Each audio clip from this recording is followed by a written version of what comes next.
In a world where most people watch movies and then forget about them, these brave heroes join forces to watch them again and then talk about them. Join them in their epic journey as they go back in time, a decade and beyond, to revisit and break down films from a vast array of genres.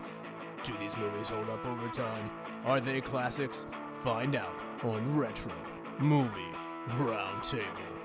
Starring your hosts, Brian Fry, Chad Robinson, Dustin Melbardis, Lizzie Haynes, and Russell Guest. Coming now to headphones in your ears. Welcome all you lords, ladies, and knights of the Retro Movie Roundtable. Welcome to the podcast where we watch movies and then talk about them. I'm your host, Chad Robinson, and joining me today is my good friend and co-host, Dustin Melbardis.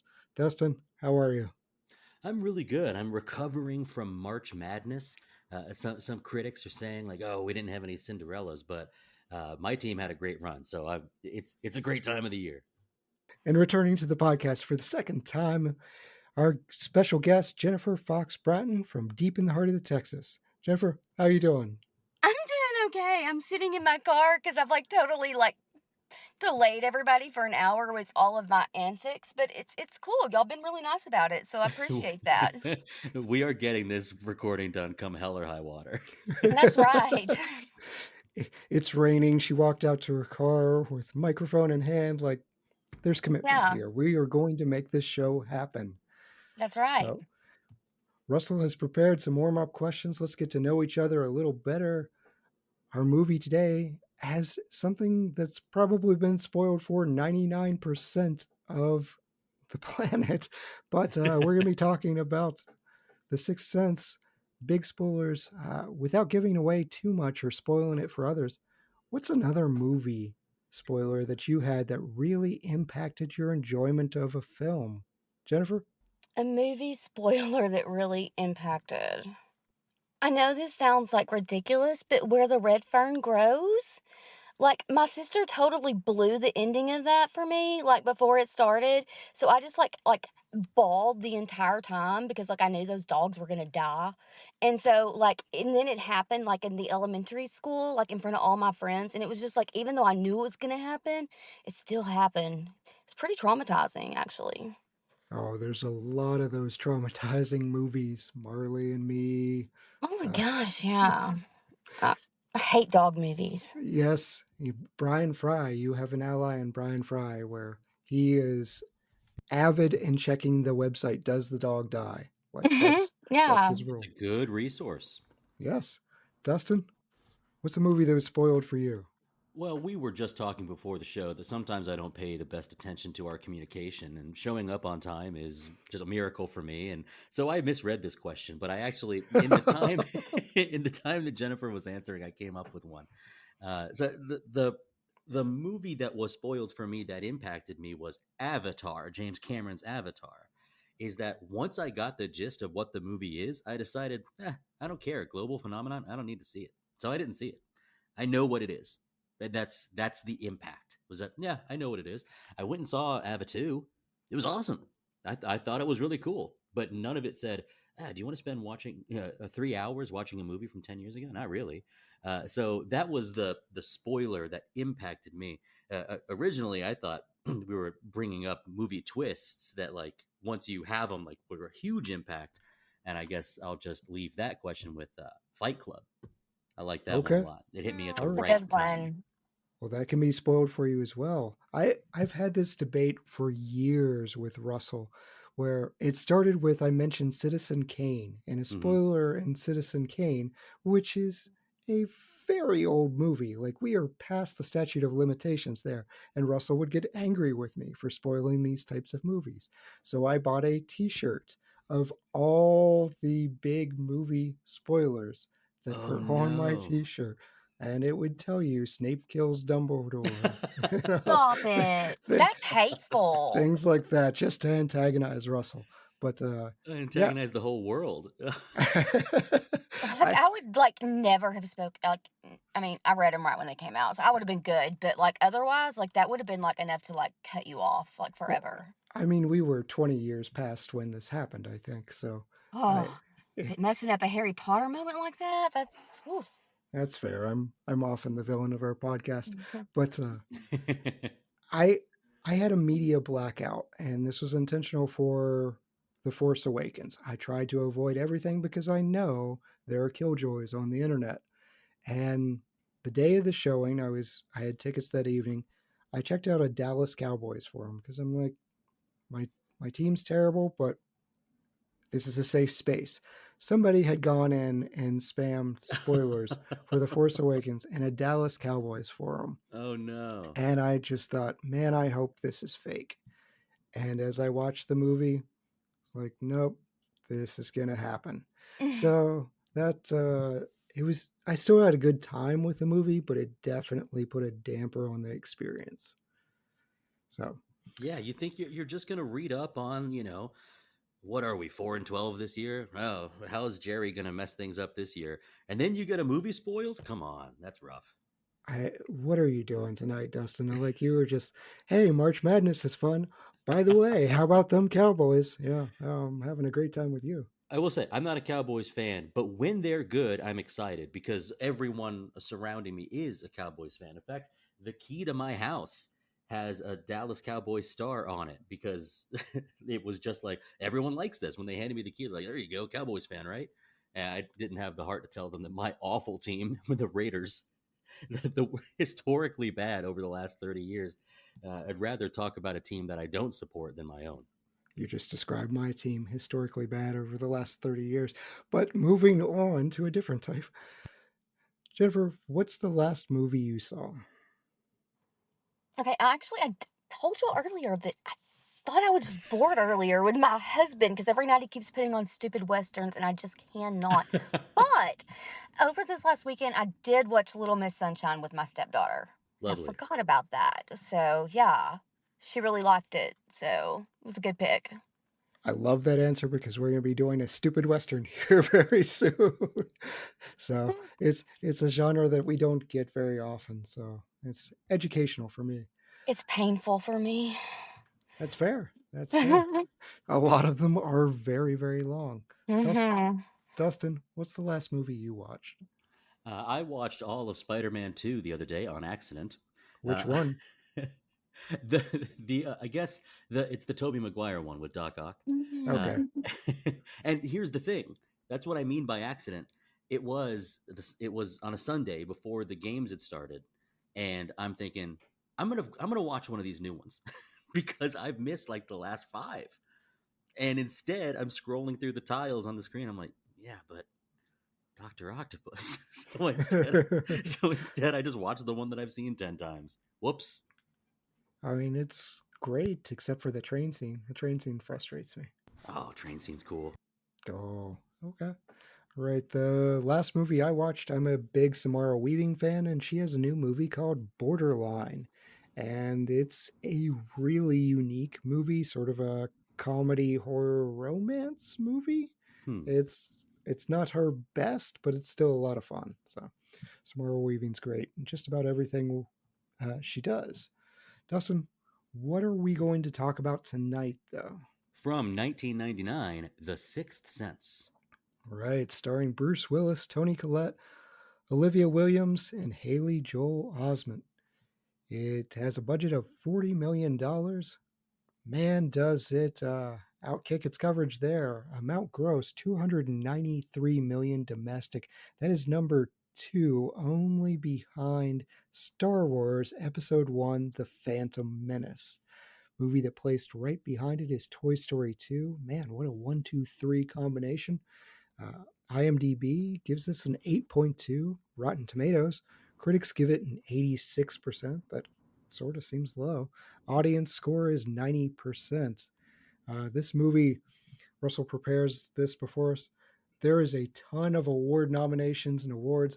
I'll just tell you, it wins or is nominated for a bunch of awards, but it does get 6 Academy Award nominees for Best Picture, Best Director, Best Supporting Actor in Haley Joel Osment, Best Supporting Actress of Toni Collette, Best Original Screenplay, and Best Film Editing, as well as wins 2 Saturn Awards for Best Horror Film and Best Young Actor with Haley Joel Osment. It does have 3 AFI distinctions. I feel like it's been a while since I've been on a podcast with something with AFI distinctions. In 2001, it's number 60 on the 100 Thrills. In 2007, at top 100 movies, it is number 89. And the top 100 movie quotes with number 44, I See Dead People. So, Jennifer, this is coming from your short list. We picked off your short list. Had you seen The Sixth Sense before? And if so, what's it like coming back to it now? Okay, so yeah, I like watched it when it came out. And I remembered it so much differently. Like, I remember when it came out, I thought it was like the best movie ever. And so I had to go back and rewatch it again, you know? And this last time I watched it, I thought it was like so unrealistic that I cannot believe that I didn't catch on before the ending. Oh, okay. Okay. So it was something that you felt was telegraphed coming back to it. I just think, okay, like so much of it, like, I don't know if it's because we have so much more awareness now of like, like adults with children, but like the whole time I was watching it, I just kept like thinking to myself, like, why is this like therapist walking around all these places with this young child and nobody seems like alarmed about this at all, you know? And like there was like scenes where like, you know, the kid goes to the ER. I'm like, okay, that kid would have been in CPS by like midnight. You know what I'm saying? So I mean, there was just like a lot of things like through today's time, like watching all that stuff that was going on with that child. It was just hard for me to like wrap my head around the fact that like I ever thought that even at that time that would have been like something people wouldn't have questioned, you know? Yeah. There, So there are, I mean, it's in a lot of the 80s movies we cover, there's like total absentee parenting methods of just like these kids are wandering and there's no reason. So right. I don't know how often that was going on and towards the late 90s, but I didn't really think about that. Dustin, had you seen The Sixth Sense before? Yes, I had. In fact, the year it came out, although I did not go to the theaters to see it, I was part of the like groundbreaking and record breaking amount of movie rental sales that year for seeing this movie. I remember specifically watching it in the loft of our cabin in Tennessee. Like this was something where the movie had not been spoiled for me, but I was watching it with a couple of family members. We were all excited because of the buzz. We knew there was a buzz about this. And I think this is probably the movie that had the greatest palpable buzz that I'd ever experienced before seeing it. And sometimes you're a part of that when you go to the movie theater.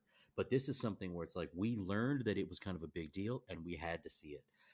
Similar to Jennifer, when I first saw it, this is incredible. Like nothing had ever matched quite the mind blown aspect of this for years and years and years, and it took other artistic endeavors to ever kind of shove M. Night Shyamalan away from like the master of the twist. This was something that like I had kind of kept as an example of how you do a late reveal. Coming back to it, I was bringing this up in our chat. I was really trying to understand how to enjoy this movie if you know. If you already know, how do you do it? And I couldn't. I couldn't figure out how to watch it in a way where I compartmentalize. It was already ingrained. And I can see you nodding your head, Jennifer, but the way I'm looking at it is once you know it's so blatantly there the whole time. And so Mhm. that being said, I still enjoyed it. There's a lot of things about this movie and how well it's made that I think are enjoyable, even if you can never get that back, especially for The a first movie time, this right. impactful. You can never get it back. But the Jennifer, you mentioned the thing about like how CPS is going to come through. I mean, that is briefly mentioned in here, but I think just the story of it, of what little Cole deals with, and how Dr. Malcolm like handles this this weird world that we're seeing is That will stand the test of time. It's a cool movie even once you know. So it was a good, enjoyable rewatch this time as well. Yeah, I think we picked this from the short list just for the interesting experiment of what does this look like if 20 some years later. I didn't check this out again. I saw it, I believe, in theaters. If not, I was part of that very shortly after video rental. Mm-hmm. So it was a movie that I felt one and done. Like, I've seen it once, I got that experience, I never need to watch it again, and I hadn't. And so, yeah, this was a fascinating study for me. I will say it's scarier than I remember. Yeah, There's I'll a give you that. there's a lot more horror elements. I had a tough time when I was doing my horror list of even putting this in the horror category because I kind of remembered it more for the family drama than I did for the actual spooky stuff. I didn't remember the specific types of entities we encountered or the things that were going on. So that was neat. And I was able, Dustin, you were talking about you didn't know almost how to watch or study this or compartmentalize it. I was Yeah. able to do that. And so I had a good time. I enjoyed rewatching this movie and studying it through a different lens. So we are going to spoil this movie. If it hasn't been spoiled somehow in the last 25 years or by our AFI quote, but we are going to give you a Right. plot summary here right after the break. Welcome to the All 80s Movies Podcast. I'm Bill. And I'm Jason. And this is the podcast where we talk about the blockbusters, the flops, and everything in between from one of the freshest decades for movies, the 1980s. So whether you're a brain, a jock, a valley girl, or a Jedi, we've got some 80s classics for you. Do these movies stand the test of time? Are we discovering something new? Is there an 80s movie we're finally watching for the first time? Join us each week as we dive into the cinematic nostalgia that inspired and influenced a generation. From the hits to the cult classics, we'll discuss our earliest memories, favorite scenes, fun facts, and our not-so-favorite movie moments too. It's the All 80s Movies Podcast, now available on all major streaming platforms. Please subscribe and happy listening.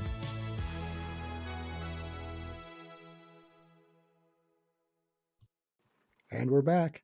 Last chance before Dustin spoils this movie for you, maybe. If you haven't checked it out since 1999, put us on pause, check out The Sixth Sense. Dustin, tell us what this is about. Child psychologist Malcolm Crowe has just been honored by the mayor of Philadelphia for his service to the mental health community. Celebrating at home with his wife turns horrifying quickly as a former patient of his, Vincent Gray, breaks in, begging him to remember him as a child and accusing him of failure, before shooting him in the torso, followed by himself in the head. Months later, Malcolm has begun seeing a new patient, Cole Sear.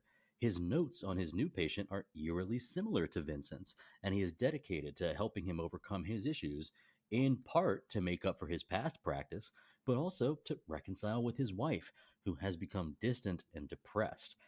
Cole is a unique boy who is labeled a freak by his classmates, who has a secret he will not convey at the heart of his social problems.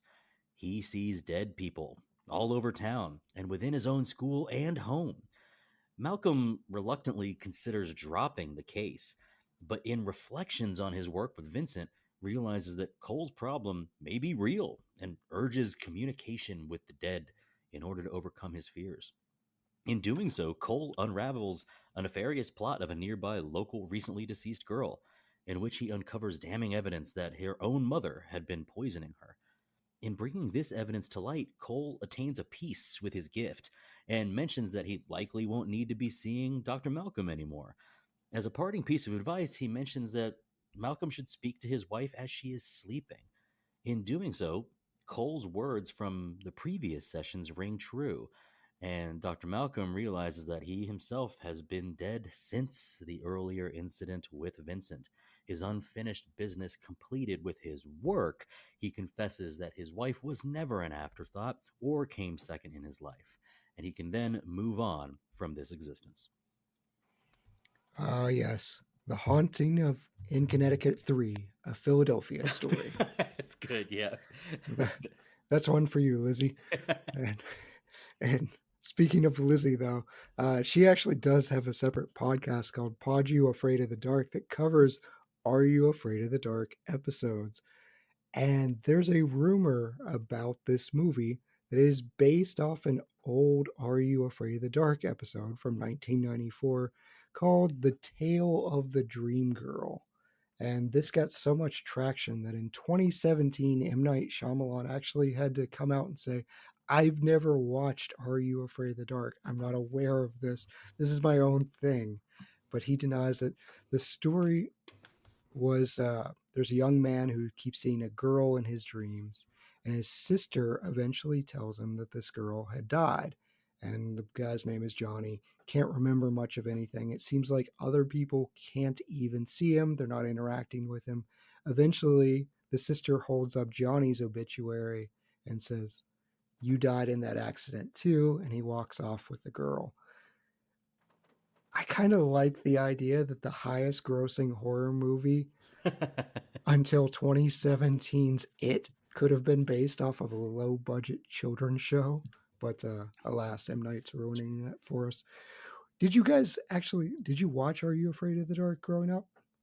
I did, yeah. But I actually have a question, Sure.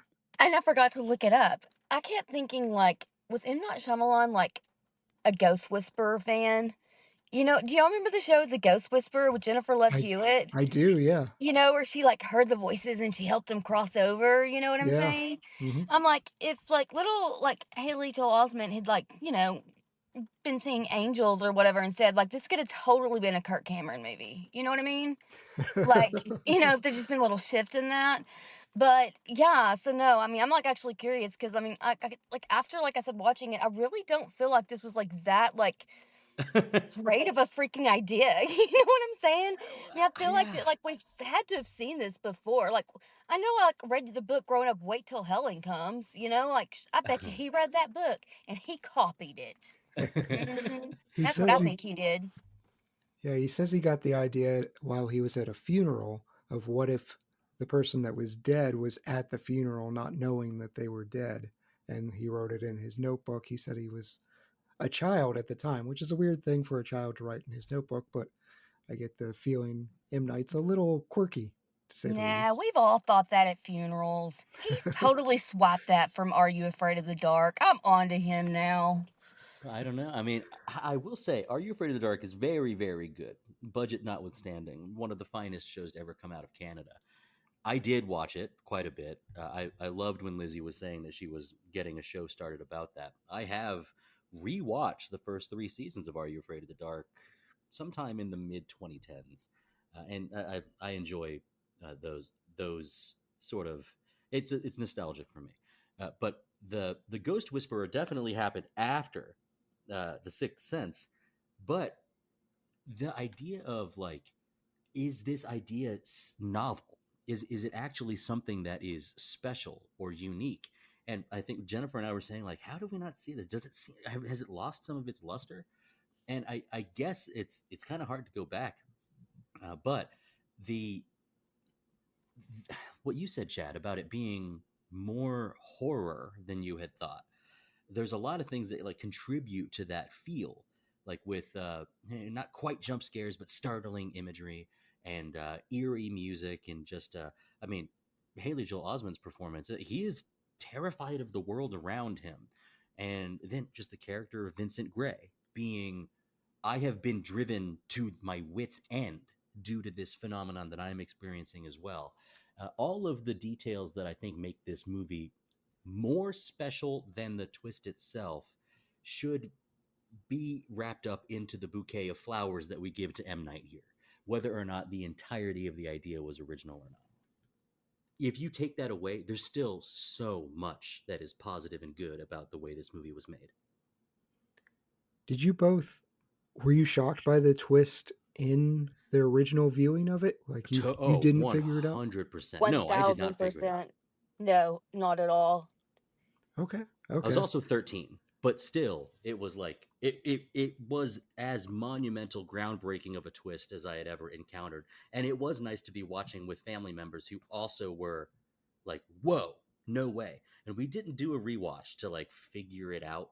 Like we were all stricken in the same way. It felt it's that great like movie theater type experience where everyone's sharing in the emotions. I mean, I kind of felt like it was like a little bit like jump scarier than I remembered. Yeah. You know, Yeah. like I know like Signs is another one of his like great movies, and that movie is known for jump scares, you know, but there was actually more in this than I like remembered there being just like out of nowhere.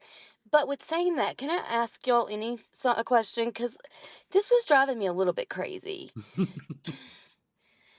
Okay, so like, you know, he's got all these ghosts that are like talking to him and whatnot, you know? So why, when he is like in the school and like walking out after his play, are those people up there's like hanging dead? Like, why can't those people talk? Like, what's wrong with them? Did they just get a bad end of the deal because it went around their neck so they can't talk? I mean, like, what's going on with that? Yeah, it's interesting because no one believes him. The teacher, stuttering Stanley, is just like, no, that didn't happen. That didn't happen at all. Somebody's telling them that they're hanging them. Maybe those ghosts at different points of the day are chattier than when they're in the presence of Malcolm. I don't know. I do feel like they can communicate, but to your point, I don't think it's clear what all the ghosts want. Like Cole seems rapidly at ease because he solved the mystery of one, but there's a lot more going around of, okay, how do these people that were, I guess, unjustly hanged get peace? How does the boy who's got the bullet in the back of his head, he's got the gunshot wound, he's like, you want to see where daddy keeps his gun? And I guess the implication is his father killed him. Like, Is that, he's got a lot of work to oh, do. see, that's not what I got out of that at all. Like, I thought maybe it was like an accidental, like a kid playing with a gun No, me too. and he That's what I thought as accidentally well. accidentally like shot himself in the head, so it was like a cautionary tale to like children to not play with their parents' guns. Oh, he's not haunting them if it's an accident. This was malicious. Like all these ghosts have an agenda that needs solved, and if it's just dumb kid playing with loaded gun, Hmm. yeah, You know, I think you he's bring up haunting them. an interesting point is that we definitely do not know, nor are we meant to be given the reasons why Cole can see them, why Vincent could see them. This phenomenon exists and it's not solely unique to him, but we don't know exactly why. We are lucky that after the moment that uh, Bruce Willis's character, that Malcolm says, maybe you should listen to them, try to communicate to them, that the very next one just happens to have a mystery to solve. I Yes, would bet that not all of the ghosts he sees are like side quest givers. that's fair. And that's okay. This little side quest we got in this movie was really satisfying and a chance to show off some filmmaking chops of how you can have mystery and suspense added to a funeral for characters you have never met before.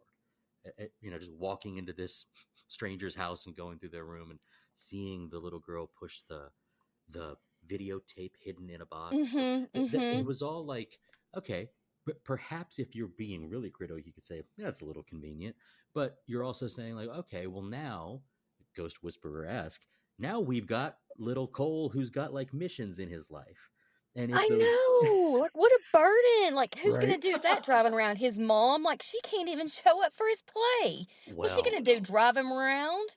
he's able to solve their I'm not going to say they have communication issues because, in fact, we should come back to this. Is that I think that they play a lovely mother and son dyad in this movie, but the ability for him to be a medium for her mother, you know, for grandma, why she takes the bumblebee pendant, and Hmm. oh, by the way, she has a message to give to you if you're willing to believe me, which as an audience we are willing to believe because we see all of the manifestations throughout the movie.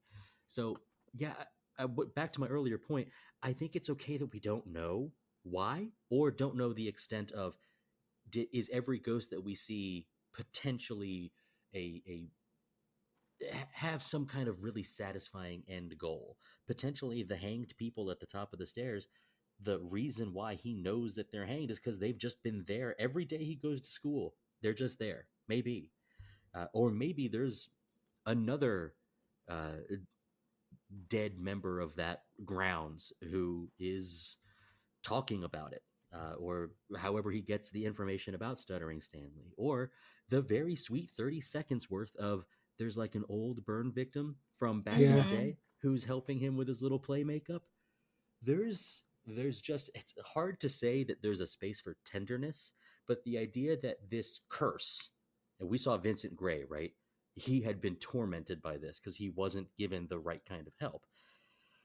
As if that falls to to Bruce Willis's character at all. But that there could be some peace made, and there could be some type of positive end goal. That's a cool hypothetical for after the movie ends. I think in this movie we have 3 kind of resolutions with the dead, and that's good enough. I think it makes its point. Right. Yeah, he's essentially Danny Torrance from The Shining. Yeah.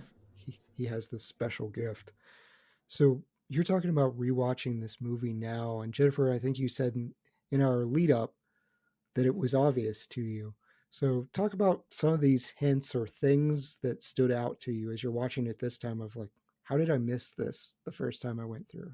Well, the biggest thing, I guess, is like the wife. Like her husband just got shot, and like now she's just off like, oh, I'm sorry, like you care more about this new patient than you do me. And I'm like, where the heck is the rest of his patients? Like, how many therapists do you know just have one patient? And like, Bad ones. how many therapists do you know that like, go to like kids' plays and stuff? Like, I'm telling you, like, it would be really creepy, in today's times, like knowing what we know, we would think he's like, maybe wants to be a Boy Scout leader or something, because like, I mean, like No. he's like, I'm just saying he was way too invested, I mean, like in real life, like that would not be the case. He would not be like going to like school plays when mom's not there. That's weird. And so just those things I think I would think of now, like why is like he only talking to him when the mom's not there? Like why is his wife like totally like just being such a horrible person and basically having an affair like right under his nose? Like who does that? Like you at least try to hide that? Like come on. So it's Like upon you realizing these things that would be so fantastically odd that that's what is keying you in on a rewatch or keying you in on how the movie's presented that. How did I not notice this? Like, shouldn't this have been such a tip off from before? right. And like the whole funeral scene, like kid just like shows up at a funeral and's like was supposedly with some man and like just walks up the stairs. Like, could you imagine just being at a funeral and like seeing some man walk up the stairs? Like you'd be like, what the heck is that dude going up to that little girl's room, you freak? I mean, there's just like they would just like, come on, y'all. And then like this kid's like, watch this tape, and the husband's like, I'm gonna stop right now in the visitation of my daughter, and we're gonna watch the tape now, but I'm not gonna ask the kid any questions like, why are you here with the tape? Like, what, and then Okay. we put the tape in, and then that dad's like has this look on his face like he might be constipated. I don't know, but like it was like, if we got to give the bad acting award, I'm gonna go to like, everybody in that scene, because they were just like all like, and I was Well, like, yeah, this is sure. like some horrible acting. If I'm Haley like, Joel Osment walked up and said, "Watch this tape," sure, yeah, that would be different. But I have to give at least a little bit of credit for the idea that this little boy, who the portrayal of Cole as an interesting little boy, we had not had the influx of interesting young characters, I think, I'll give you across that. TV and movie. I would say that Haley Joel Osment's role, and there are other roles around this late 90s time where, okay, an interesting child character, and Haley Joel Osment does a Mhm. good job with it, is he we know that his character is racked with fear all the time. We know that his character has at least bought in a little bit uh, to Bruce Willis's character's like styles, methods. You are rooting for help to be done, right? And I would say that his approach to the father. I mean, there are things where sometimes the writing really works out. I mean, I think what he specifically says, he walks up is very slow, long shot, and he just says like, "Are you Kira's daddy?" Very much like speaking like a child. And I think all he says is like, she wanted you to have this or something Yeah. similar. Mhm. And it's just hands off, mysterious enough. He does not have some kind of, well, I'm your ghost detective and I've saved the day, away, you know. It's none of that. It's all just, I don't know how to approach this. I took a bus from across town, I'm here, you don't know me, watch this. I mean, he's not even present for when they watch that movie. I don't think No. so. He's not. No, it's the Yeah. adults' faces that I was like, "Oh, this is some bad expressions and some 1990 style going on." I mean, I don't know exactly how you direct the immediate, in the wake of intense grief and loss, to seeing a production of your daughter who was just recently buried, and uh, you get to see like this artistic side of her, immediately followed by the greatest betrayal you could have in your entire life. So maybe what do you think he was too over the top, or do you think that it was not enough? Because that's a hard thing to direct, I think.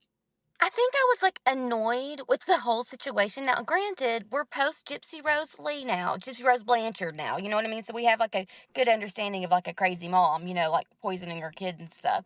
But I'm just like, if the little girl knew her mom was poisoning her and like setting up a video, like why did she have to wait till she died first? See, Yeah. everything about this rewatch of the movie, I think that like I was just way too in a practical state of mind. You know what I'm saying? And That's a I'm like, good point.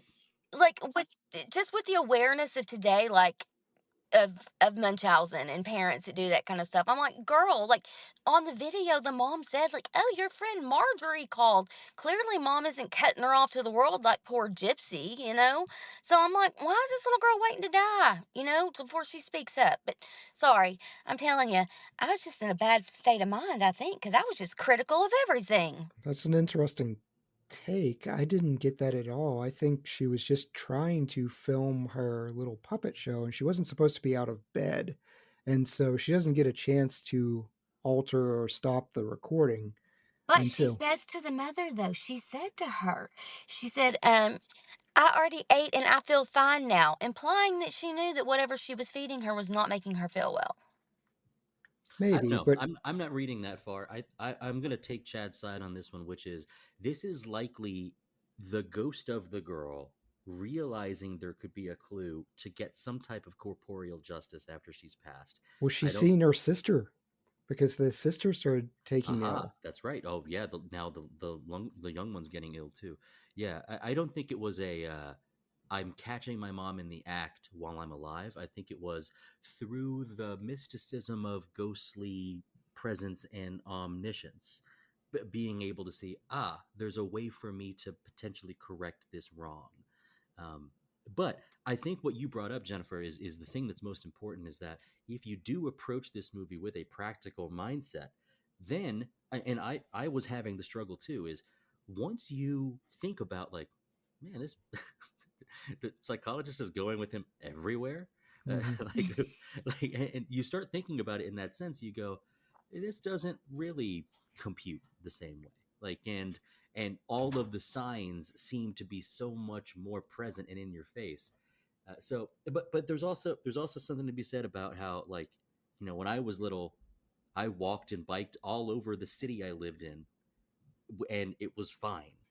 Like, this little boy, 9 years old, is walking through the streets, just on the way to school. It was a little different in the 90s. So I think we have to. This is where I was describing my struggle to you, Chad, where I was having a little bit of trouble if I came from a practical aspect like Jennifer did, of saying like, how did I not see it? How did I not know?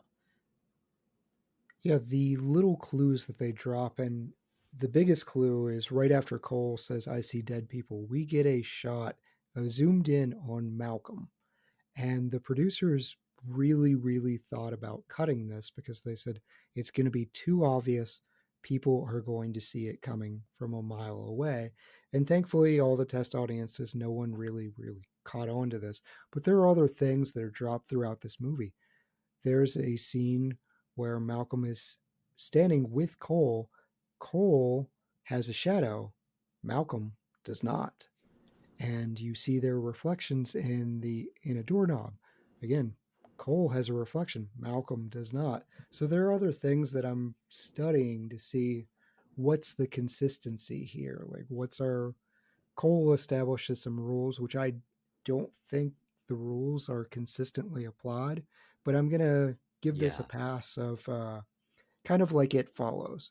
It Follows has a bunch of kids that are guessing at the monster and the monster's rules. I think Cole is doing the same thing.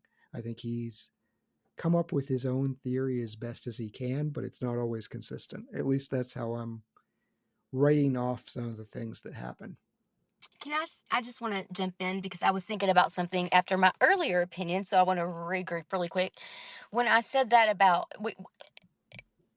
her knowing her mom poisoned her, and then y'all mentioned that she saw her little sister be poisoned, and that made me think something that Cole says early on is the people only see what they want to see. So if the sister was now seeing the mother poison her little sister, that's what she's supposed to see, and that's why she's still here, was to send that message. So I just wanted to like close that because I kind of thought that was like a little bit of a plot hole and a weird thing, but now that I'm thinking about that, that makes sense. And it's also, I think, a positive thing when, I mean, from my very first ever appearance on this show, I've been maintaining this, which is it is better if we do not have a full on explanation. How Mm-hmm. worse would this movie be if there was like some old, Philadelphia like legend who's able to talk about, like, I mean, think about our like The Shining, and the guy in Florida or whatever, like, we're so far away who can describe what The Shining is. We don't want any of that at all. We want this to be a complete mystery. And the only connection we have to anyone else is a threatening one, which is the last person to, we can say, suffer from this, you could even call it an illness or a curse, is Vincent, and it drove him to suicide and murder. So the idea that there is no full explanation and we don't precisely know the rules makes this so much better. Yeah. Right. Yeah. And Dustin and I have been we've been very hard on child actors throughout the history of this Yeah, show. we have. But let's talk about Haley Joel Osment. He gets a ton of praise for this performance. He's 11 at the time of filming. He is portraying a 9-year-old. Even M. Night Shyamalan is skeptical of the kid. He says he just has this little cherub appearance, and then I feel like he nails it. What is Osment bringing to the table that makes Cole a compelling character? Anxiety. Anxiety, yeah. No, I'm not lying. Like he has like a really good sense of portraying anxiety, like in a natural kid kind of way. And I mean, if that's, I would say that that was like, it would be the number one character trait that he shows like throughout. And that's his whole because he has trust issues, he doesn't trust anyone. And so as the movie goes on, you kind of start to see that anxiety like relax, especially, with the therapist. And so I think that what makes his role in this movie so great is that he does a good portrayal of what like childhood angst really looks like. I think that's a really good, like, sort of general term for what he deals with is, um, you mentioned that he doesn't trust anybody, and it's because at his heart he knows that nobody would trust him if he said, "I see dead people."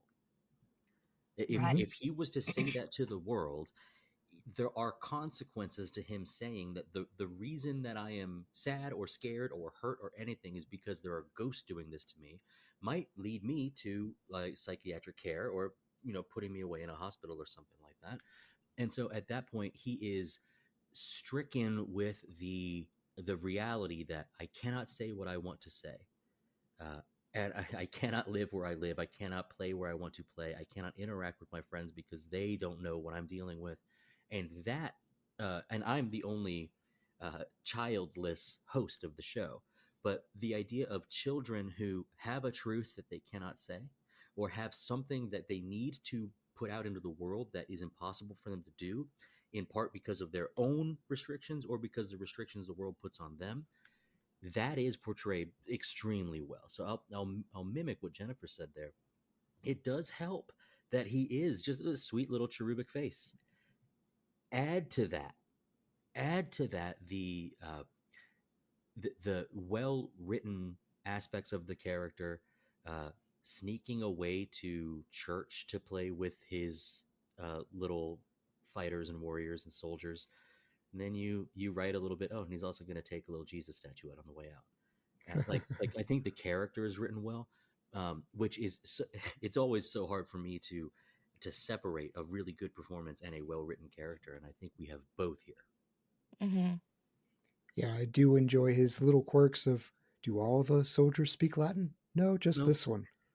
Like, This one. and you find out later, because that theft of the statue in the church building is eye popping. Oh man! But then he's got that little religious shrine to protect himself in his Mhm. fort, and that's just such a childlike thing to do. They don't necessarily understand, but they understand all of these depictions are considered safe and are considered holy, and child's fort is their safe place. And Yes. so all of those things. And yeah, Jennifer, I think you nailed the anxiety. I see it in his portrayals with his friends, or I'll I'll say friends in air Yeah. quotes. That's my daughter's schooling. They call everyone a friend, which Oh, I drives didn't me know you were nuts. going to get into it, but I'm glad you did. Yeah, it Yeah, they has call. it's caused this weird dichotomy within her of, why are my friends treating me this way, or why are friends mean? And I'm like, they're not actually your friends. You don't have to be friends with everyone. But the terminology is just kind of messing with her. But yeah, the Tommy, who sucks, and uh, he's dealing harshly with Cole, but you see this portrayal from Haley whenever Cole gets this little glimmer of hope of like, oh, we're going to play a game together. And he just instantly drops this sadness. It's like, I'm finally accepted. I'm here. I'm going to be accepted. And then they shove him in the closet Mhm. and he gets mauled by whatever ghost demon thing is in there. Ugh, yeah. But yeah, he's never overacting. He doesn't drive me nuts like the kid in Babadook. Like this is the polar opposite of Babadook for me. There is something to be said about there is a high pitched uh, shriek that little boys make to a certain age, that is like of a decibel level and a shrillness that really portrays like genuine fear, hurt, anger, disgust, like just terror, sheer terror. And he nails that.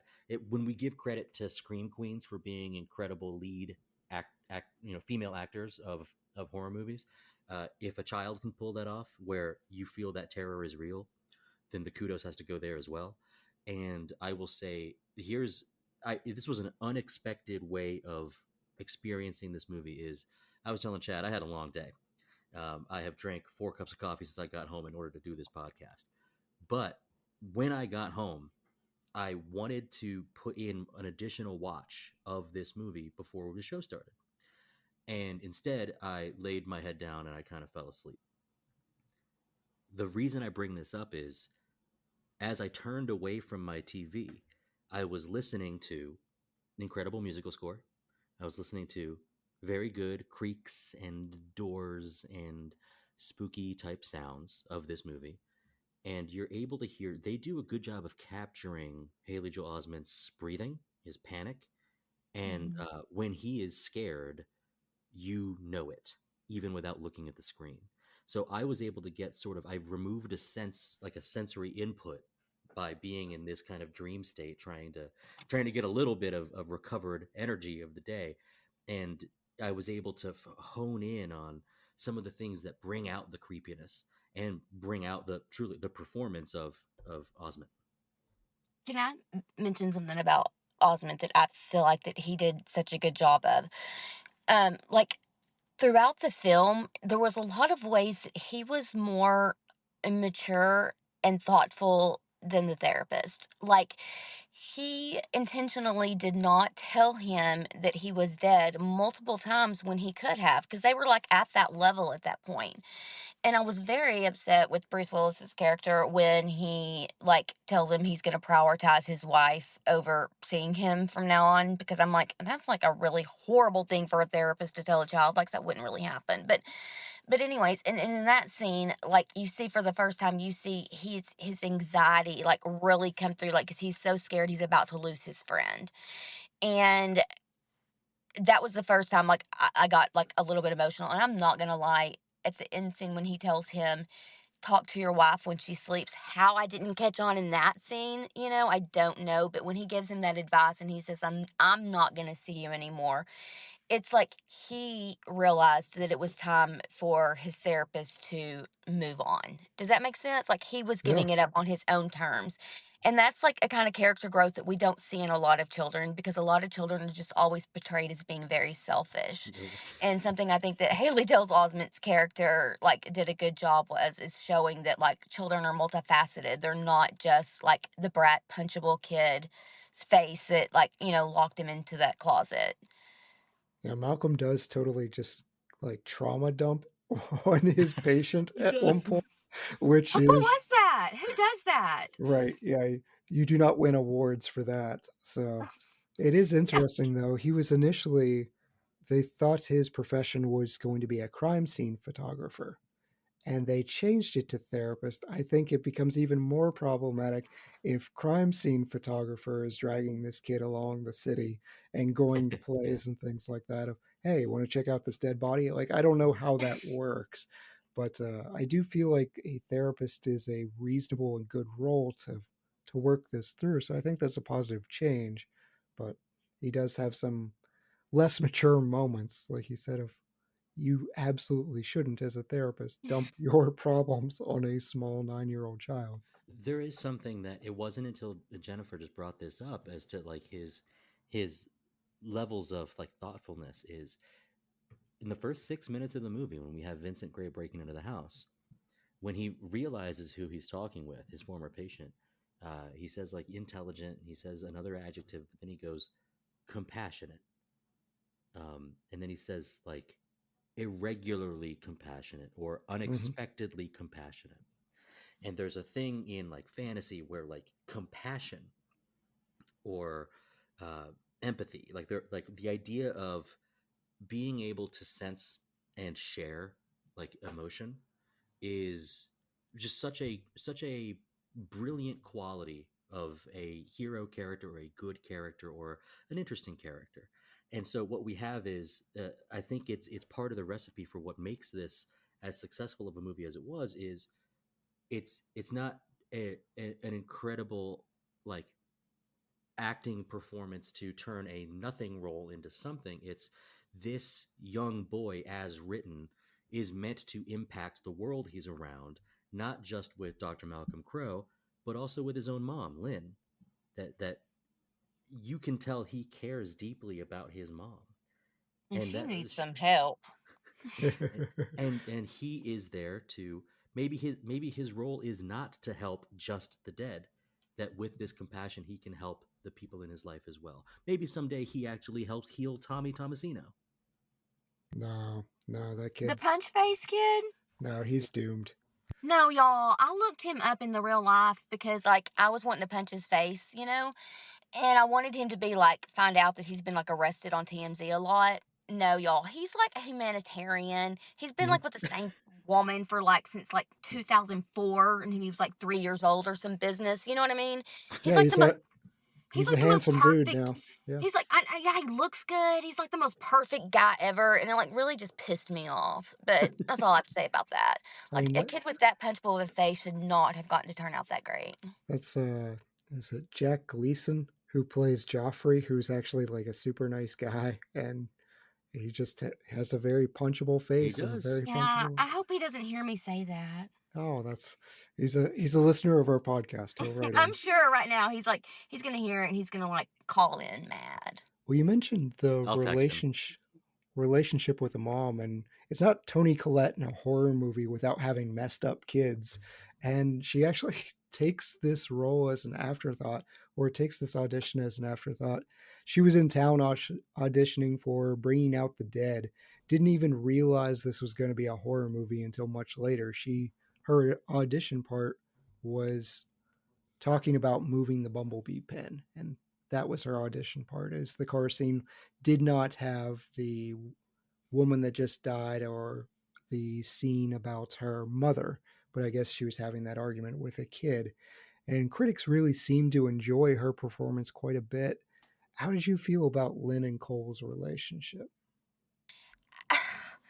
Like, no, like she let like his problems go way too far. Like, I understand like you're supposedly working 3 jobs or whatever, but like your school's calling you and like there's all these issues going on with your kid and like you for real don't have him in any kind of therapy. Like, she Yeah. just kind of seemed like not clued into what's going on with their child at all, you know? And it was almost like sometimes it was like by choice. Like, I mean, I think that there was like opportunities where he was like have tried to tell her when all the cabinets flew open, you know, but she's just like it just kind of seemed like she didn't want to deal with it. I don't know. I felt like he was a much more caring about his mother than like she cares about him. Like she could have made that program where he lifted the sword. Even her mom made her dancing program. But go ahead. I'm sure y'all think she's lovely. Yeah, I guess.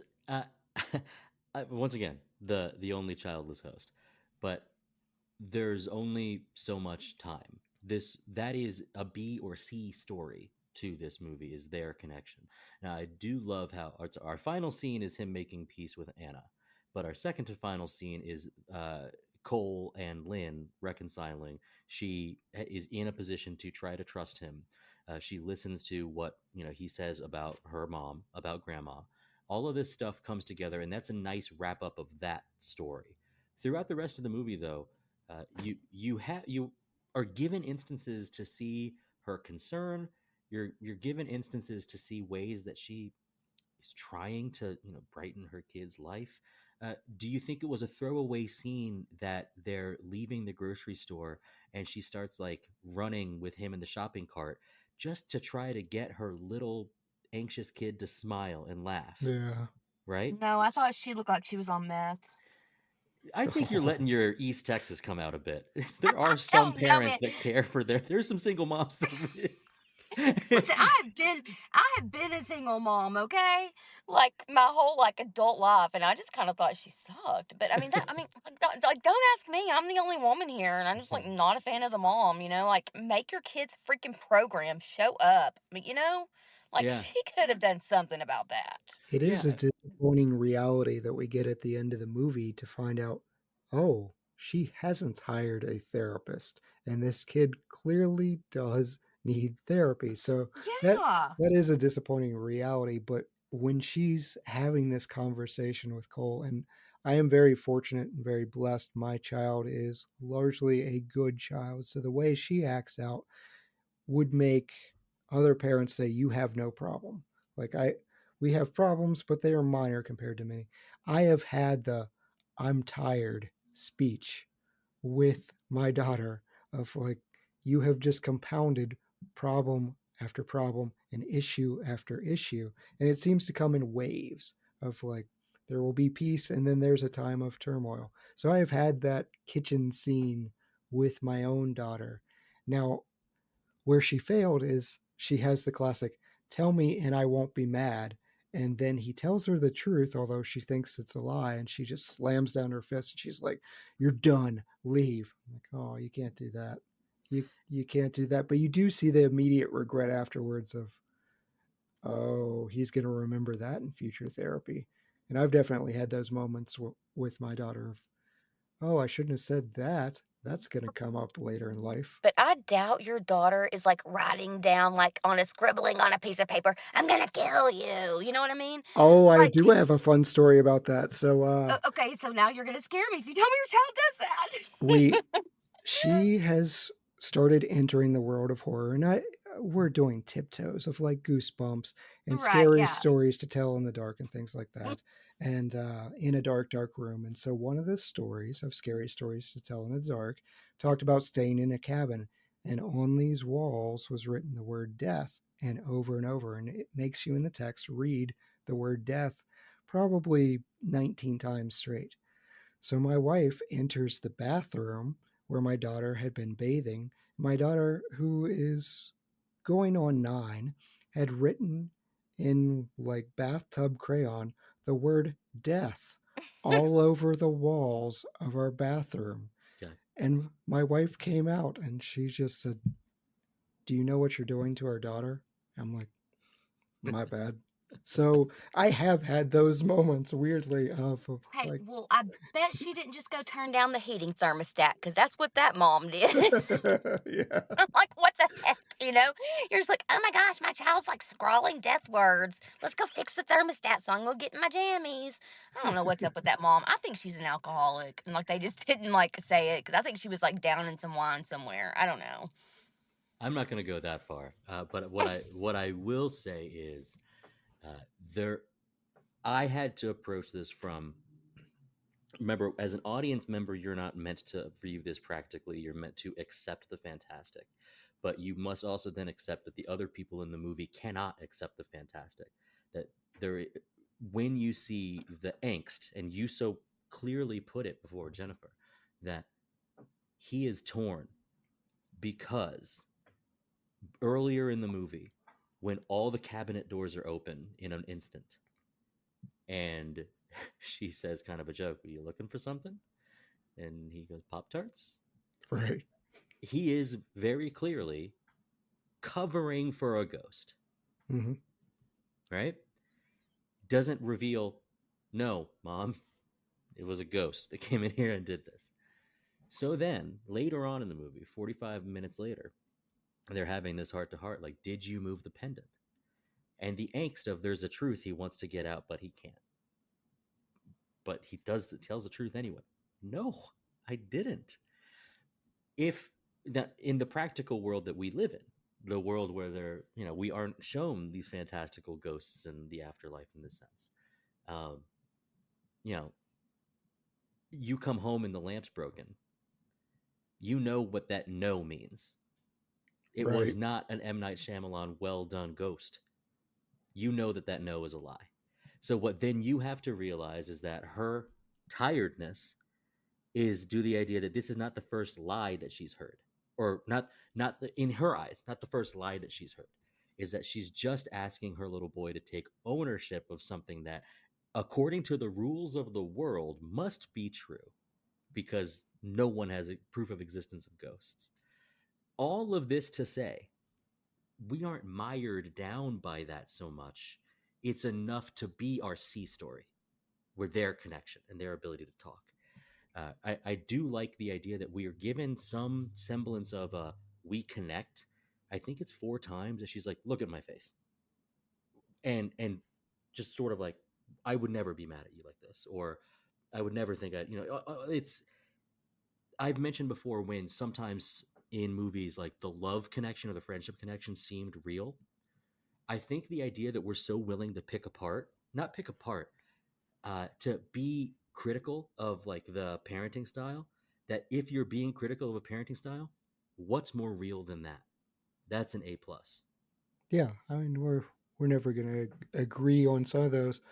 As far as the kid reactions, though, we have some fun alternate castings here. You want Michael Cera in the role of Cole? I can't say yes, man. There's no way. But I love how he auditioned, because he basically didn't read very much. He did the magic trick scene, but he did it really cheerfully. And he says, "I didn't read the script." He didn't know Cole was supposed to be introverted and quiet. So he does this as like this exuberant young child. And here's the difference between him and Osment, because when Osment tried out, M. Night Shyamalan says, "You read your part 3 times?" Because Osment said I had read it 3 times the last night. And Haley Joel Osment says, "No, I read the script 3 times, not just a small portion." So Michael Cera doesn't get that part. He moves on. yeah. Marissa Tomei declines the role of Anna Crow. I think that would have been very interesting. She's wonderful. And I would then, have liked her, yeah. even when she was absent. Go ahead. See, and that's what I was trying to do. I was trying to watch one of these Spider-Mans with hot Marissa Tomei, Aunt May, and I ended up watching Doc Ock again. Oh, classic Aunt May. Dang. Well, do you guys want more? I mean, Dustin's always, you heard the quip from Dustin Jennifer about his 90-minute movies, but do you want more time with this movie so we can have more of the Anna Malcolm relationship, or did we get enough? I'm good on them. Like I said, I thought that the whole thing was just sort of like, looking back on it, I'm just like, she seemed like such a horrible wife, and then I'm like, I don't even know why. Like, I didn't question like that relationship as to why like there was no communication going on there whatsoever. Like if there was any relationship, I guess would want to talk about a little bit more is just like the relationship between Malcolm and Cole just a little bit more. And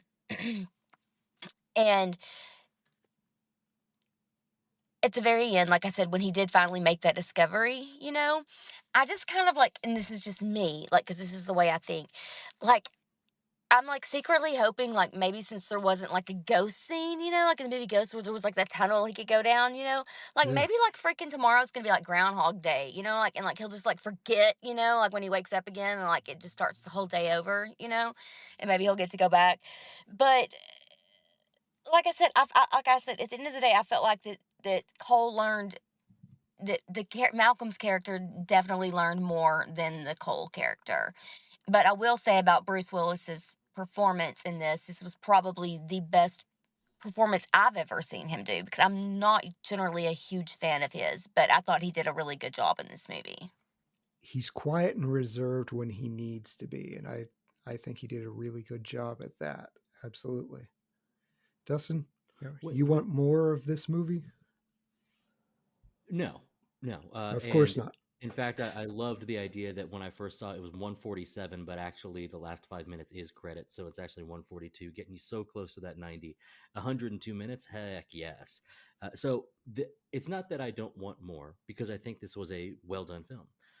It's that when you are thinking about editing and how much of what story you get, like if we were to add more of the Anna and Dr. Crow story, then that just really puts like the stressors on how do we fake that he's dead. Yeah, How do the we sleeping arrangements and eating arrangements and stuff like that. the idea that like he comes home and there's only one place setting, she's been eating alone. The you can undo some things magically with like film or with the script by saying you only see what you want to see. The idea that she is talking in her sleep, maybe thinking that she's talking to him, like she knows that he's there. We are given a nice satisfying thing with her breath getting very cold because the temperature drops. But in order to add more room for Anna Dr. Crow, it either has to be all fun and games and happy before the Vincent attack, or it needs to be just more stress. How do we get away with another a close we got you, they're actually not interacting together, this is a solo dinner at a restaurant where she says happy anniversary to herself because she's grief stricken, like that would be, I think, too much of a stress test. And in fact, once you know and you go back, you might think, I don't know, like, there's kind of too much. You're giving away the goat. And that's where I think I wouldn't add more there, but I will get to what I could potentially add in our superlative section. Okay. All right. I've got some things. Can I ask a quick question? Sure. How long was the time between he was shot and died and the time that, like, she was moving on with this other guy? It just says a few months later, but Just a few months later. She is rebuffing him. Like, that's he true. He is clearly hitting on her, and she is chewing him. Here in East Texas, we call those women casserole cooties.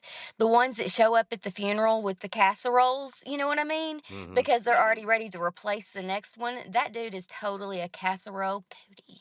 Oh, yeah. That's all I wanted to say about him. And he's not a good catch, because what does he do when she just politely declines him? He violently hits his car. Like, dude. And he like works for her. So he's like probably like, like not even banking. I don't know. She could do better. That's all I have to say. She could do better. I'm glad that they show that she does rebuff him, and there's quite a bit of internal struggle as to whether or not to allow this person to get close. You're right, he's not banking. He's got no stacks. We know this, but it also gives a little bit of humor, like the idea that this is all like it is all smoke and mirrors. The idea that you get any amount of compelling story when the goal of it is a trick, that is a success. Yep. And one last thing before we really get into superlatives, so this episode doesn't run too long, but did you guys notice the use of the color red throughout this movie? Yes. And actually, a long time ago when you got this on DVD, it came with a special second DVD. And it would like tell you all about, or it might even been when you could flip the DVDs. Y'all remember that where you could flip on one side and it would give you the bonus features? Yeah. Yeah. Anyways, there was a whole bonus feature on that DVD when it originally came out about the symbolism in the color red. I remember that. And that was one thing I looked back when I watched. The red balloon, the red door handle when the door handle's locked, the mother's sweater is red. Like the red just keeps coming up over and over. Yeah, they said they used the color red prominently for a few shots for anything in the real world that has been tainted by the other world and to connote really explosively emotional moments and situations. So the door of the church building where Cole seeks sanctuary, that balloon, there's carpet at one point, Cole's sweater at the birthday party, the tent where Tent. I was just thinking about the tent. where he encounters Kyra, the volume numbers on Crow's tape recorder when he ups it and can hear the whispers that Vincent was hearing. Those numbers that he cranks it up to are red. The doorknob on the locked basement door where Malcolm's office is located. The shirt that Anna wears at the restaurant.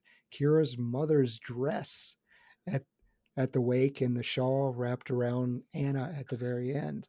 So they all have these pops of red. I think of the movie The Vanishing. I wonder if there's some kind of influence on that. Same with Malcolm's wardrobe. He only wears slight variations of clothes that he was wearing the night that he died. So you see the sweatshirt or you see the trench coat, things like that. But his clothes are the same thing. That's all he can do. So to Jennifer's point, there is sort of like a Groundhog's Day type situation going on where he's just wearing the same thing over and over and over again. So you guys ready to hand out some awards? I'm ready. Sure. Right. We're going to start with our MVP, director, actor, supporting actor, something else. Jennifer, who's your MVP of The Sixth Sense? On the actor, I'm gonna have to go with Haley Joel Osment. And I think I pretty much said all the reasons why earlier that I thought he did such a phenomenal job. Absolutely. Dustin, you picking a child actor? Never. It's M. Do Night. it. M. Night. It's M. Night. His name is synonymous with this kind of movie and twist. Whether or not it's always successful, we know that it isn't. But this was you can't recreate this like first time, like this feeling, and that's okay. Generally, sometimes when we rank movies, we use rewatchability as part of how we put into it. I don't know if I can do that for this movie, and that's okay. The initial impact of this was enough to where even though you know it on your second or third watch, you're able to find something. Now that being said, now that I have watched it 3 times and done it for the show, I don't know if I'll come back to it that many other times again. But it makes it to where when his name is attached to a movie, you are at least pulled in that direction slightly. And then for some people, it is must watch. So M. Night.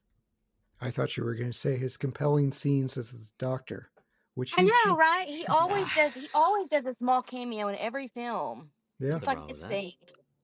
He hated it though, and he cut as much as he could. He hated that scene. I thought it was fine. I thought he did a good job. I'm an M. Night fan. I watch almost all of the movies that Russell had listed out for us. So can I ask which one is your favorite of the ones that were listed? Like we had I like Devil. Devil he was a writer only, but I really, really like Devil. Yeah, that's not one I've watched. It The Village is my favorite. oh, the Village hurt my feelings. Russell and I have gone back and forth quite a bit on that because he's a defender of the Village. I'm a I huge am defender. It's my top 100. I, I was a big fan of the concept. I really like somebody blind and not having that sense to see what's happening and you can see all the things around her. That was great. I like that in Hush when we have a deaf protagonist and she Mm-hmm. can't hear someone. But ultimately, the spoiler in that movie just, I'm still salty about it. Did you see Trap? Did I see what? Trap. I did, yes. Is You know it what? is it worth it? Because it's hard for me. I don't see that many new movies. All my movie time is put into 10 years old or older. But the reason I bring it up is because his name is attached. Yeah, it's a vehicle for his daughter, and his daughter is really good. Oh, cool. I would put it as a much worse version of Inside Man. Oh, okay. So, without spoiling too much, I enjoyed it. A lot of people are really hard on it. I had a good time. I had a good time. I am going to agree with Jennifer though. Haley Joel Osment. I think this is Haley's best performance, and I actually think it's one of the best performances of a child actor of all time. He carries this film. Like you see this and you think Bruce Willis is going to carry the film. Haley does. So Bruce does a great job, but child actor, kudos. Jennifer, who's your best supporting actor?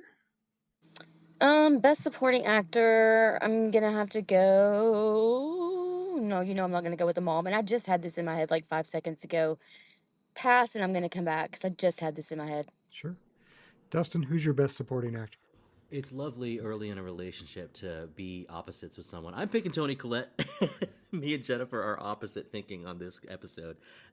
She did get nominated for this best supporting at for our major awards, and it's not a large role, but it's an important one. Like I said, B story, C story potentially, but as far as other real supporting roles, it's the most impactful one, and being able to play like late 90s single Philadelphia mom. I think they nailed the wardrobe. I think they nailed the way that she talks. I think she nailed, she's got a little bit of a fight to her, which is something we know about the city of brotherly love. And it's, you can tell that life is a struggle. And so sometimes that does allow an actor to, you know, to push the boundaries. And I would say that she filled that role pretty well. Yeah, I go Toni Collette in a horror movie every single time. I thought she did a great job, but I'm gonna kick it to Jennifer to tell us who you picked that was not Toni Collette. I'm gonna go with Donnie Wahlberg. I remembered it.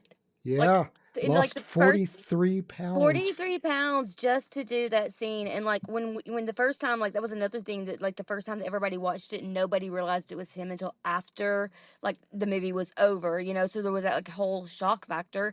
And he's like really not an actor at all. Like really, is he? Because like I can't think of much that he's been in, like other than Saw. like Very Scary People, like that documentary show. He was in a lot of the Saw movies. Was he? Yeah, I'm Mhm. just not that familiar with his work, but like what little scene that he did in that movie, I thought he did a really good job with. So Yeah, I thought it was a realistic scene. I couldn't remember how old he was. I was like, is he one of the children? And then I had to go back. Vincent Gray. Oh, okay. So even knowing he was in this movie, I didn't recognize him. M. Night might be a fan of that family because he had his brother in The Happening, which that Yes. was a hot mess. Uh-huh. Yes. When your villain is global warming, you probably Yeah, need something you else. just need to like, yeah, gosh, I wasted a whole ticket on that one, y'all. Well, tell us who your hidden gem is, Jennifer. The Punchable Kid Face. Punchable Kid Face Tommy. Humanitarian of the Year. Handsome. Overall great loving, guy. loving husband. Fan of the podcast. Great guy. Dustin, who's your hidden gem? Originally, I was going to go with Donnie Wahlberg. I think his presence on screen is haunting. And then I was thinking about how the kids, like the punchable, you've got Tommy, and then you've got Darren. I was thinking, do I go with the kids? No. And what I'm really going to go with is the sound production, particularly with when he turns the volume up on his tape recorder is that I remember watching this on VHS in the year 2000 and being like, I don't know what I'm supposed to be hearing. But with technology now, in 2025, that sound and you can hear the voice, speaking Spanish, that is so unnerving, and I love the loud static. I thought that was something that I never appreciated when I was younger, and I appreciated on this watch through because it's scary. It's because you saw The Ring, what, a year, 2 years later? That's true, which I love, and I hold in extremely high regard. Yes, we're slowly figuring out Dustin loves found physical media or other types of I love it. Audio tapes. Yeah. Yeah.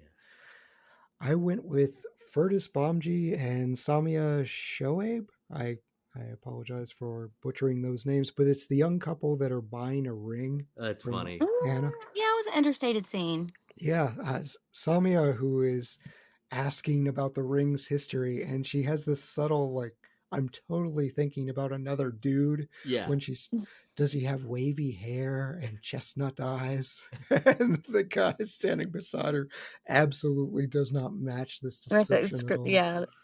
So they were a fun couple, and that was fun seeing her argue for a much more expensive ring while he's like, other rings will do. Something plainer. And see, in that moment, that made me dislike the wife even more. I'm like, she is totally manipulating that poor guy who doesn't have any money. I couldn't be a salesperson. I'd just be giving stuff away, So I was already mad at her for not talking to her wife or her husband who almost just died. And now she's just like basically stealing from that poor guy. Just really like had her pegged really wrong. I kind of feel bad about that now. I'm with you there. I will side with you there of why did we have this scene where she's like egging on this couple to the point of where she's openly dreaming of somebody else. So yeah, they could have changed that, and that could come up in a change one thing. Right. Recast. Jennifer, who are you recasting? That mom, Toni Collette. I knew it. Nope, I'm not doing her. I don't like her. Are we doing Marissa Tomei? Yeah, I'll go with that because that's like an easy, yeah, for sure. No complaints here. Dustin, who are you recasting? Yeah, no complaints here at all. I actually thought that the Marissa Tomei casting was originally going to be for Anna, which also came up. Yeah. Yeah.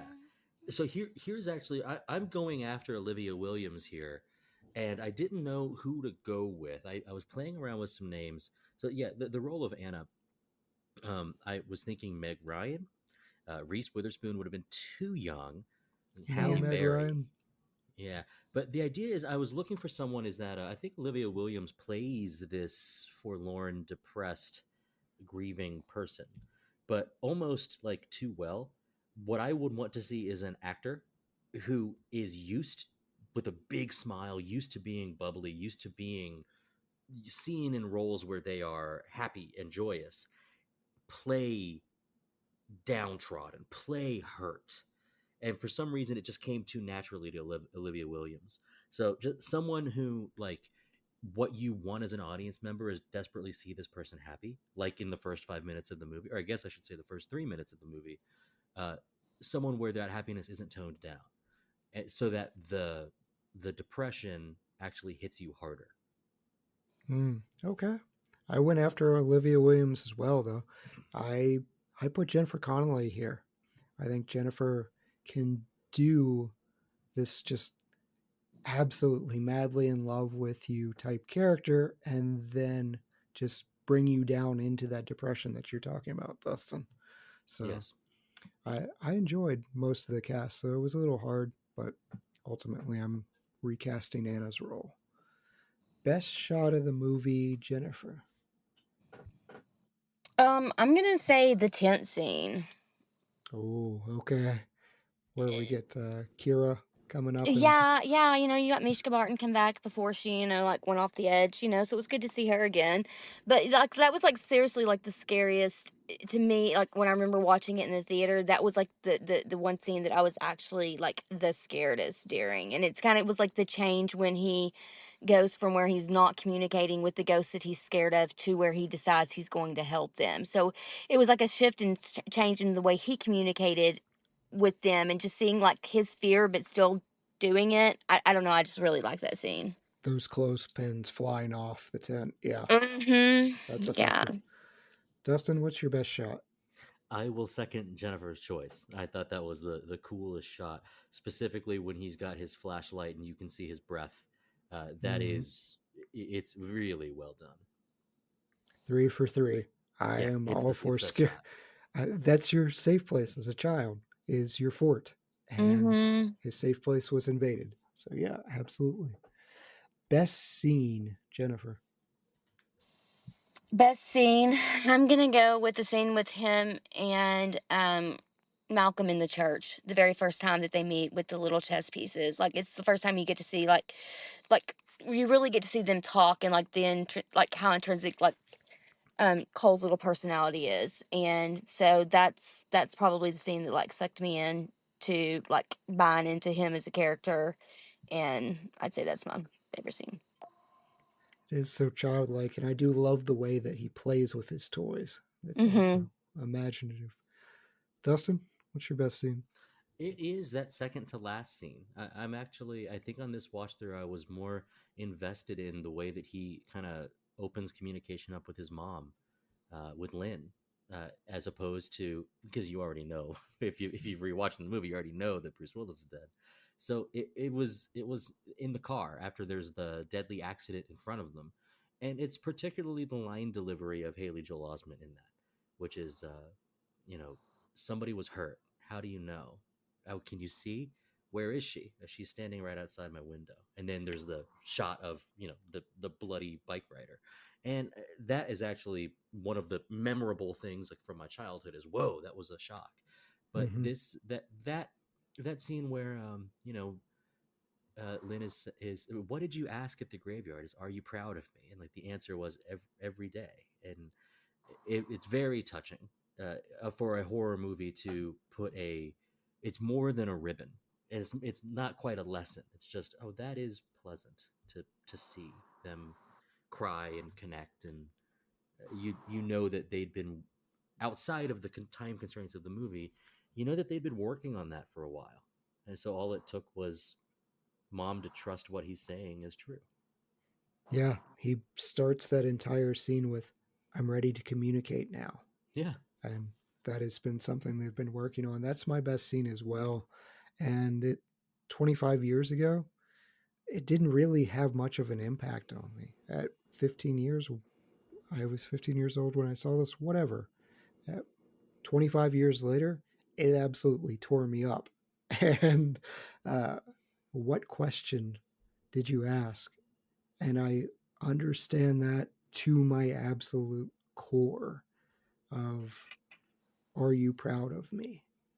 I hope at the end of my parents' life, at the end of my days, my parents are proud of me and who I am.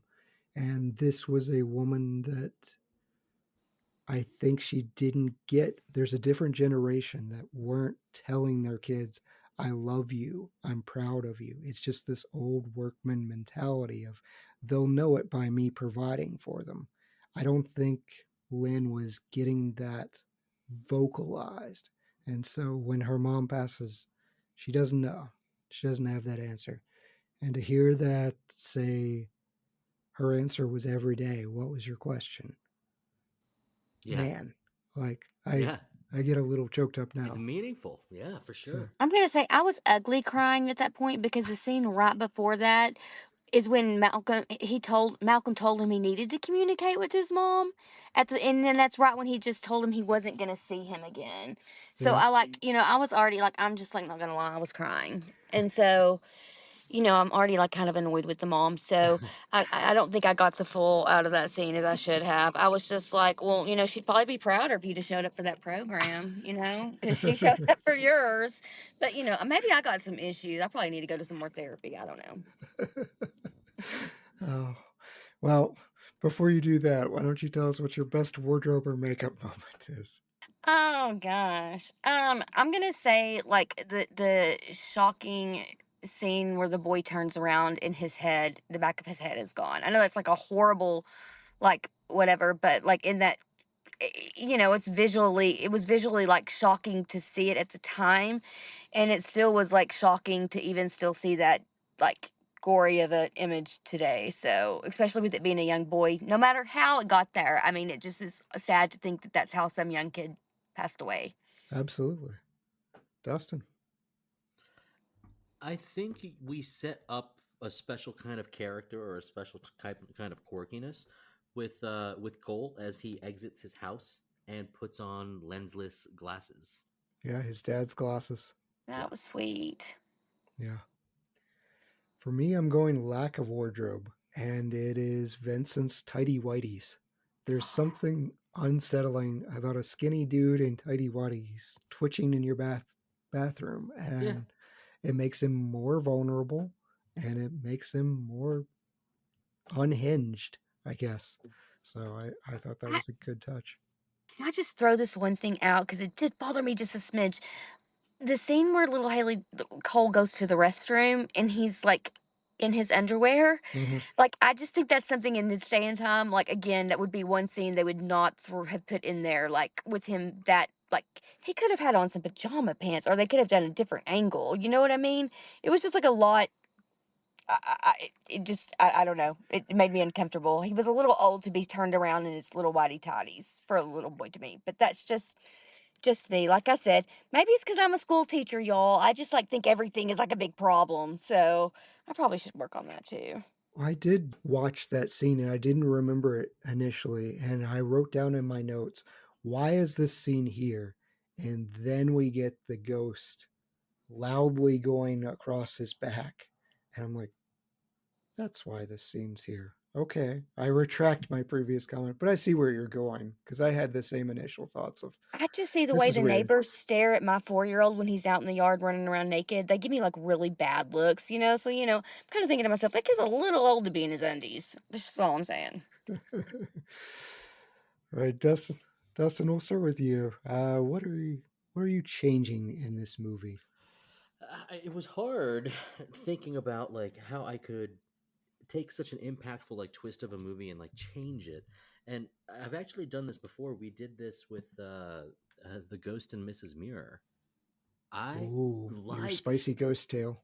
I liked that too. I liked how this watch reminded you that this is a horror movie. And I want more. I want more shots of gruesome dead people. I want to see what Cole's afraid of more. Mm-hmm. I don't want to see him getting hurt. I Right. just want to see that there's fear all around. And I think that would be interesting. The compounded into that, it's not a change a second thing, but I guess there's a chance that there might be some other dead person to talk to. But I don't think we need it. I just think lean into the horrorness a little bit more. Okay. I will never object to making a movie more horrifying. Yeah. Well, I mean, obviously, it had to be really bad, or the first Vincent character wouldn't have committed suicide. You know what I mean? Like, obviously, it was so tormented just hearing those sounds all the time. It led to him taking his own life and blaming the therapist that could never fix it for him. Well, yeah, Cole takes this relatively in stride, but if I'm seeing visions of people with slit wrists at 9 years old, hangings, vomiting, gunshot wounds, I am probably in One Flew Over the Cuckoo's Nest. Like Nurse Ratched is who I'm reporting to. So yeah, absolutely. What are you changing, Jennifer?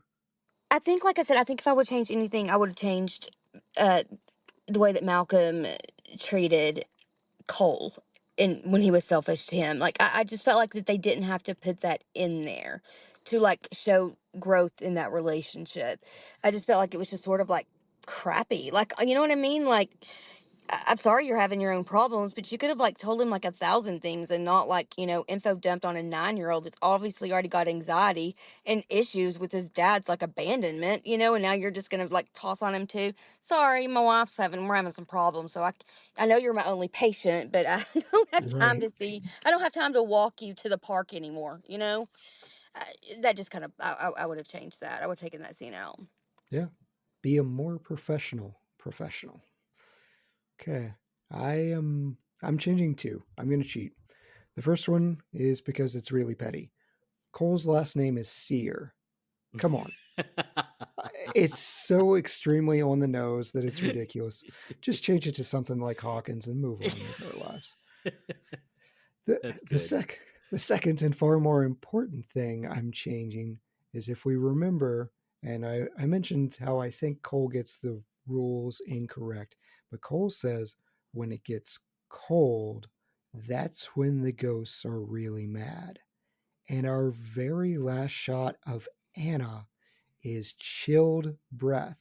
So there's one true option left, that there is a malevolent, worse entity in this house that Malcolm is leaving her alone with, who is angry that Malcolm is leaving. That is our true horror ending, that there is a worse ghost in this house.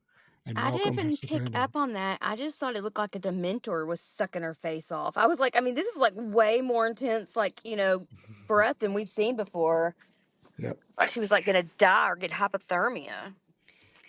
It's one of those things Cole just explicitly states, goes out of its way to say, and we see it every time it gets cold.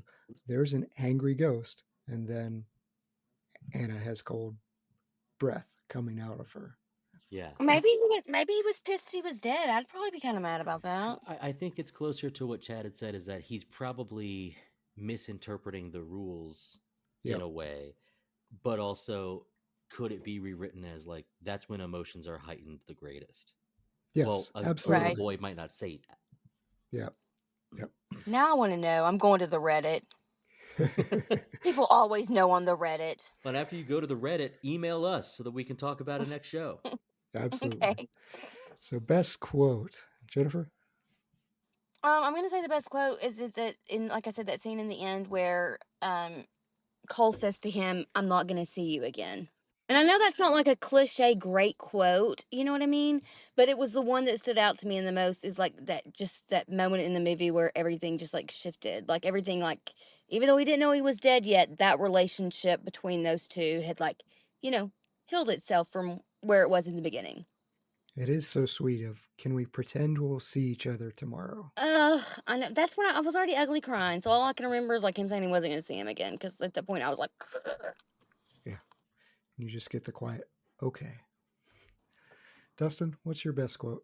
So there's so many good quotes that are whispered by Haley Joel Osment, and that adds to like, oh, his line delivery is very good. So the quote that makes the list is "I see dead people," but then there's a quote right afterward where he says like, "They're everywhere." Where like, oh God, that's terrifying for this little boy. But it's earlier, before he goes to the hospital. It's earlier that Dr. Malcolm Crowe goes, let's talk about what it is that we want out of our sessions together. And he, with this fear and this like real earnestness, says, instead of something I want, can it be something I don't want? I love that quote because he's just like, you don't understand what I'm living with, and I would give anything to not have to live with it. It's, Yeah. ooh, it gives me goosebumps. Yeah, and I'm sure it's setting off a child psychologist, like every alarm bell Absolutely, yeah. of there's some kind of abuse or something going on with this kid. I have another Cole quote, and it's from that early interview where he's talking about his school, and Cole says, everyone got upset. They had a meeting. Mom started crying. I don't draw like that anymore. Malcolm says, how do you draw now? Cole, I draw people smiling, dogs running, rainbows. They don't have meetings about rainbows. I love that you added the last part. That's the best part. They don't have meetings about rainbows. They don't have Yeah. meetings about rainbows. It's like throwing some ice cream with sprinkles, you know? Yeah.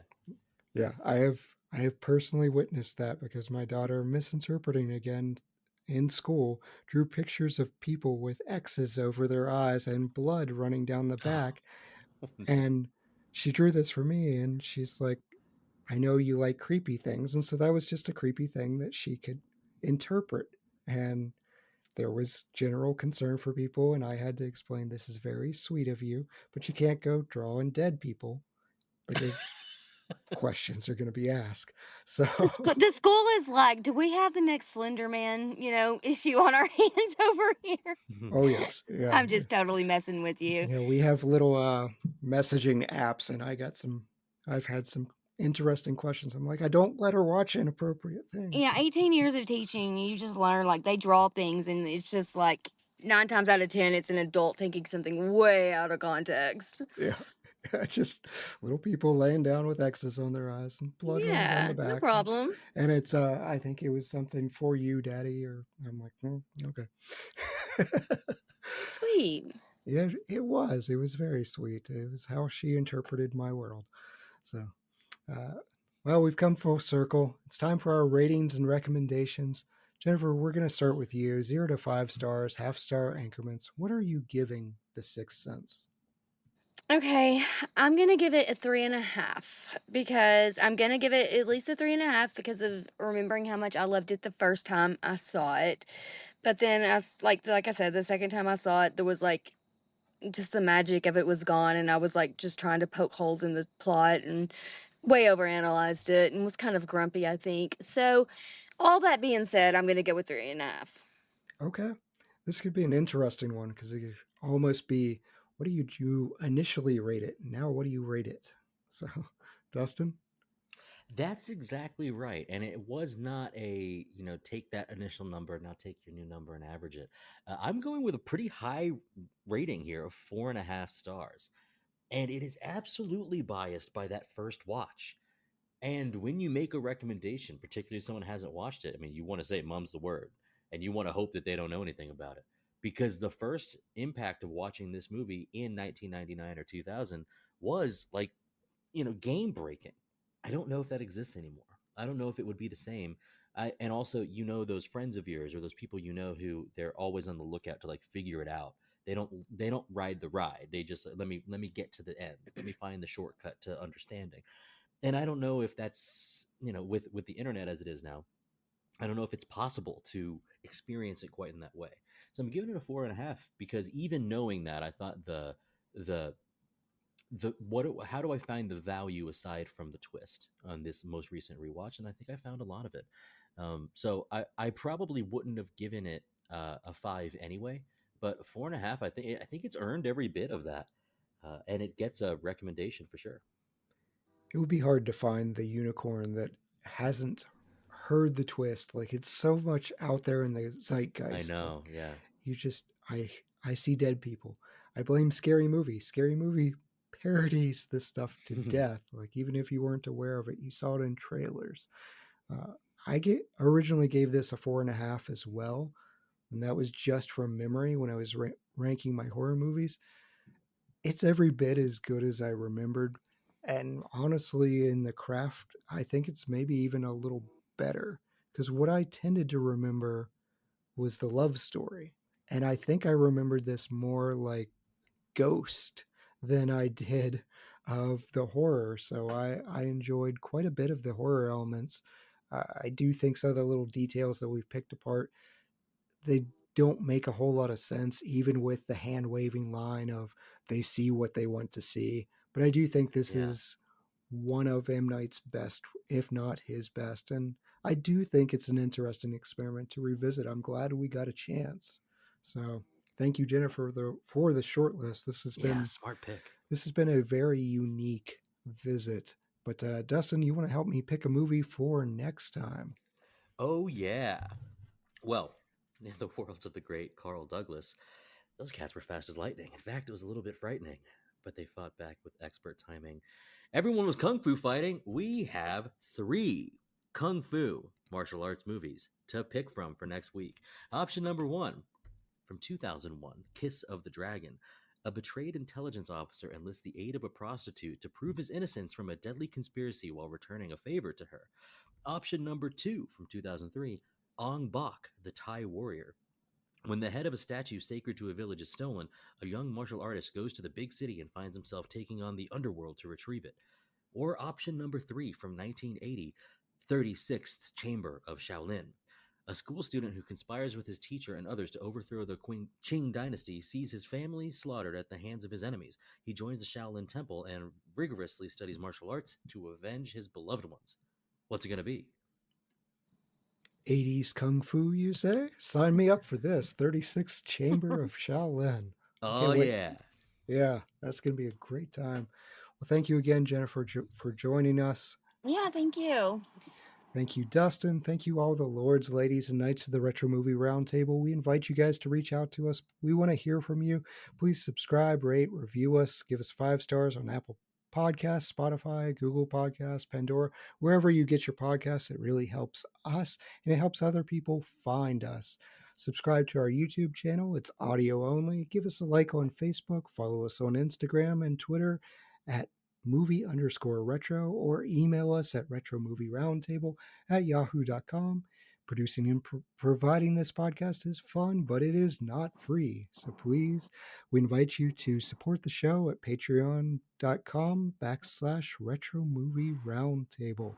Any contribution is much appreciated and will go towards making the show better for you, the listeners. As always, thank you for listening. Be good to each other and watch more movies. Dustin? And when there was no meat, we ate fowl. And when there was no fowl, we ate crawdad. And when there was no crawdad to be found, we ate sand.